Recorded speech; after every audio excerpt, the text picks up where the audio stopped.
Hello guys, welcome back to our channel. ഇന്ന് ഞാൻ കാണിക്കാൻ പോകുന്ന ഇത്രയും വളർന്ന് നിൽക്കുന്ന ഈ കറിവേപ്പിലയുടെ രഹസ്യമാണ്. കണ്ടോ ഗായ്സ്, എൻ്റെ അമ്മയുടെ ഇത്രയും ഹൈറ്റ് ഉണ്ട് കറിവേപ്പിലേക്ക്. ഇതിനകത്ത് തൊട്ട് അടിവളമായി നമ്മൾ കൊടുക്കാൻ പോകുന്ന 3 ദിവസം നമ്മളുടെ നാരങ്ങാക്കൊന്ത ഇട്ട് വെച്ച കഞ്ഞിവെള്ളം പുളിപ്പിച്ചതാണ്. ഇതിനകത്തോട്ട് പിന്നെ നമ്മൾ വെള്ളവും ചേർത്ത് ലയിച്ചിട്ടാണ് ഒഴിച്ചു കൊടുക്കാൻ പോകുന്നത്.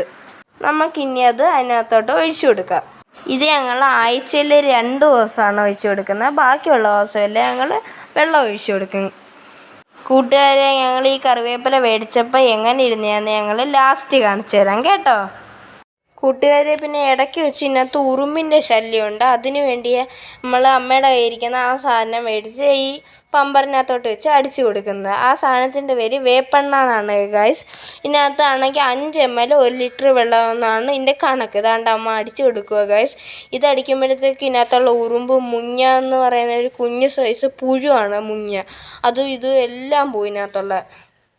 പിന്നെ നിങ്ങളുടെ കറിവേപ്പിലക്കകത്ത് കറുത്ത കുത്തുണ്ടോ ഗൈസ്, അതും പോയി വേപ്പെണ്ണ അടിച്ചു കൊടുക്കുമ്പോൾ. ഇതും നമ്മൾ ഈ കഞ്ഞിവെള്ളം കൊടുക്കുന്ന ആ ദിവസം തന്നെയാണ് അടിച്ചു കൊടുക്കുന്നത്. ഇത് ഈ തളിർത്ത് വരുന്ന ഇലയുടെ അങ്ങോട്ടാണ് അടിച്ചു കൊടുക്കേണ്ടത്. അവിടെയാണ് ഉറുമ്പ് ഈ മുങ്ങിയൊക്കെ തോനെ വന്നിരിക്കുന്ന സ്ഥലങ്ങൾ ഗൈസ്.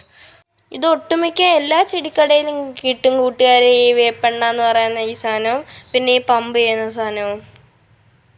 ഇങ്ങനെ ഇരുന്നതാ കൂട്ടുകാരെ ഇത് മേടിച്ച സമയം.